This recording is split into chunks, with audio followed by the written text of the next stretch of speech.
Inclement weather and bad visibility are hampering rescuers searching for hundreds of missing passengers, mostly students, after their ferry sank off the coast of South Korea. 9 people, including 3 high school students and 2 teachers, are confirmed dead. But with more than 280 people still unaccounted for, the country is bracing for what could be its most horrific maritime disaster in history. Search and rescue teams worked through the night scouring for anyone still alive. Some parents received text messages from their children saying about 15 people were still trapped in the sunken ferry. That sent searchers hammering on the upturned hull of the seawall, hoping for a response from hundreds of people, mostly teenage school children, believed trapped inside. Coast Guard and Navy divers are scouring waters around the crippled vessel, but the muddy and murky conditions are making visibility next to impossible. Of the 462 passengers, 179 of them were said to be rescued. But for loved ones who haven't turned up, misery has set in.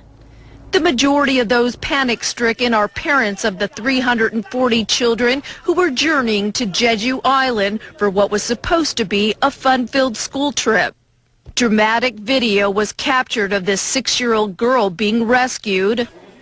She's out of danger now, but her parents and brother are still missing. South Korean Prime Minister Chung Han-won visited relatives who were anxiously waiting for news about the rescue efforts. Many are furious that search efforts are too slow. One by one, the bodies of the dead are taken to the morgue. Parents had to be carried away in stretchers after visiting the site of the stricken vessel. They fear that no word from their children can only mean they've drowned, especially from the looks of the seawall, with just a small part of its keel visible. The company that operated the ferry issued an official apology, as did the captain seen here trying to hide his face. Saying he's deeply ashamed, he admits it took him 30 minutes to issue an evacuation because he had his crew trying to stabilize the vessel. That precious half hour may have cost many passengers their lives. It's still not known what triggered the disaster.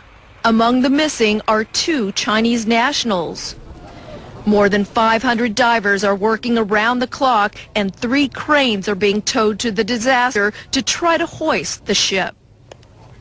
Sonya, Artero, TVB News.